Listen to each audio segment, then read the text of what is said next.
전해드린 대로 북한 김정은 국무위원장이 내달 3일 중국 전승절 기념식에 참석할 예정입니다. 네, 자세한 소식 강준영 한국외대 국제지역대학원 교수와 함께 짚어보도록 하겠습니다. 교수님 안녕하세요. 네, 안녕하세요. 교수님, 이 전승절 행사라고 한다면 여러 나라 정상들이 모이는 네. 자리잖아요. 그러니까 김정은 위원장이 다자 외교 무대에 오르게 되는 건데 이게 집권 후에 처음이라고 합니다. 네, 이게 그렇습니다. 어떤 계산이 깔려 있다고 보십니까? 사실 김정은 체제는 예. 지금 한 10년 됐잖아요. 그리고 지금 현재 이 상황을 신냉전 다극화 구도다 이렇게 예. 지금 이제 규정을 했습니다. 예. 그러니까 결국 냉전 구도고 북한이 소위 핵을 보유한 핵 보유국으로서 이제 일정한 역할을 국제사회에서 할 수 있다라는 생각을 하고 있는 거거든요. 그런 것 때문에 한국과 특히 남북한 관계도 별개 국가론으로 하고 지금 하고 있어요. 예. 그러니까 이런 상황에서 이제는 내가 한번 이런 다자 무대에 나가서 북한의 위상을 과시할 필요가 있다 이런 생각을 표면적으로는 한 것 같아요. 예. 그런데 중국과 계속해서 척을 지고 지내는 것은 북한한테 결코 유리한 게 아니죠. 그리고 예. 특히 러시아를 끌어들여서 북러 관계가 좋지만 네. 지금 러우 전쟁이 종전을 향해서 가고 있는 상황에서 과연 그 이후에도 러시아의 대북 지원이라든가 이런 것들이 그대로 이어질지 이거에 대한 걱정이 많거든요. 그러니까 자연스럽게 중국과의 관계 개선을 강화를 해야 되는 생각을 한 거고 중국 입장에서도 예. 북한을 그냥 저렇게 놔두면 네. 사실 북한이 중국한테는 굉장한 전략적 자산이거든요.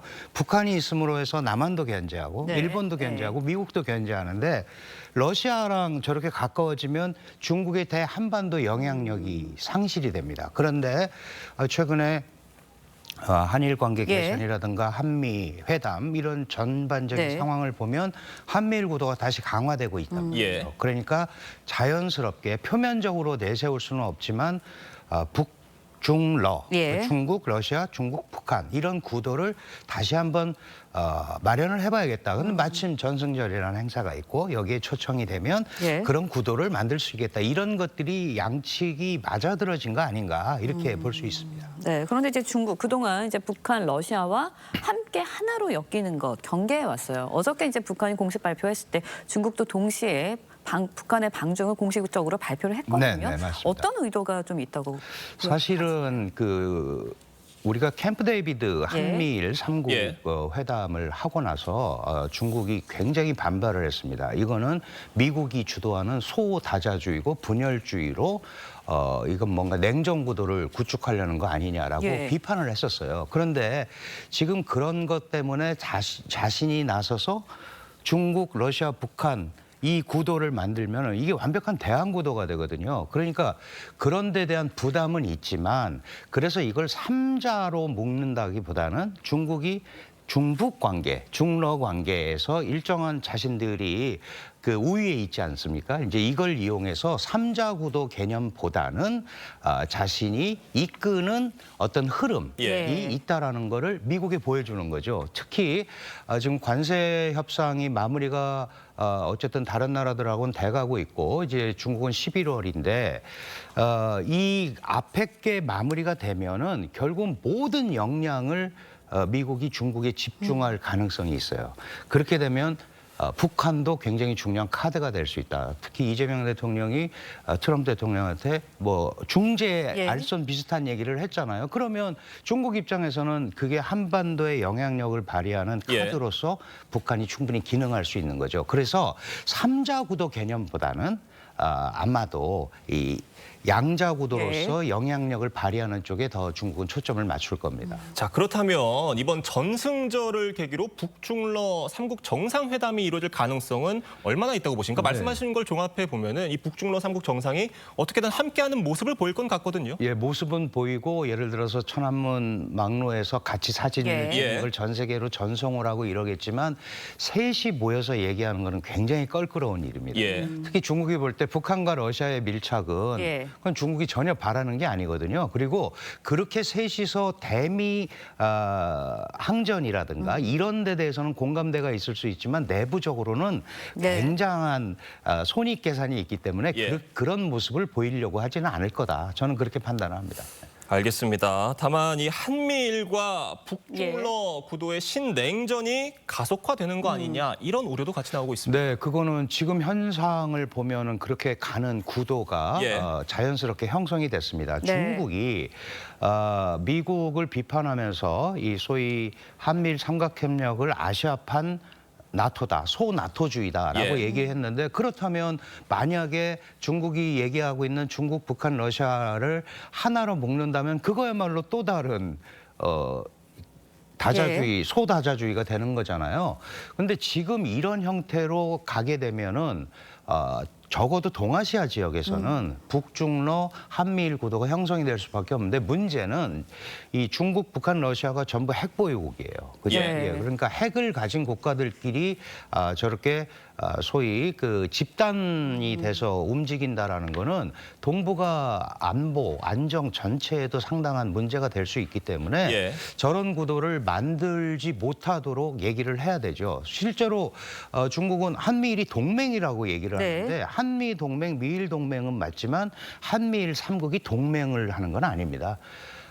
물론 중국 입장에서 보면 한미일 3자 공조가 미국과 일본은 분명히 중국이 첫 번째 견제 대상이지만 한국 입장에서는 예. 한미일 삼각 공조를 통해서 중국을 일본으로 견제하는 건 아니거든요. 그러니까 우리는 자꾸 예. 그런 얘기를 설득을 해서 우리는 북핵 문제가 방향을 잡고 관리할 수 있는 흐름을 간다면 우리에게도 공간이 있는데 그 부분이 해결이 되지 않으면 이런 구도로 계속 가는 것은 결국은 동북아의 예. 안보 지형을 더욱 경색되게 만든다라는 얘기를 중국 측에 계속 해야 됩니다. 네, 우리나라도 이제 북중로의 움직임을 예의주시할 수밖에 없는 상황인데 우리 정부 이제 김 위원장의 방중 사전에 인지하고 있었고 관련 정보가 한미 정상에도 영향을 줬다 이렇게 이야기를 하고 있습니다.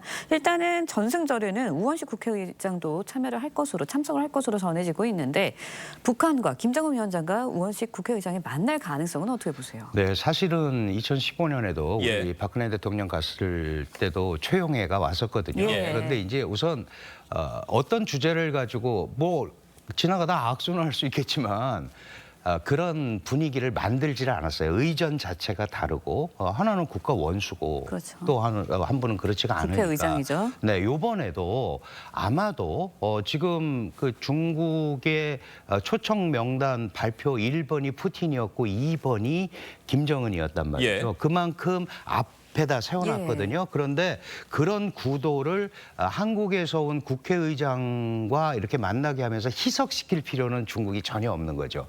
그래서 그런 분위기는 안 만들 거고 북한도 지금 남북한을 별개 국가로 하고 한국과는 얘기하지 않겠다고 얘기하고 있는 상황이기 때문에 북미 관계라든가 북중 관계라든가 이런 큰 틀이 형성되기 전에는 어떤 형태로든 간에 북한의 최고 지도자가 남한의 지도자급 인사를 만나는 거는 피하려고 할 거다.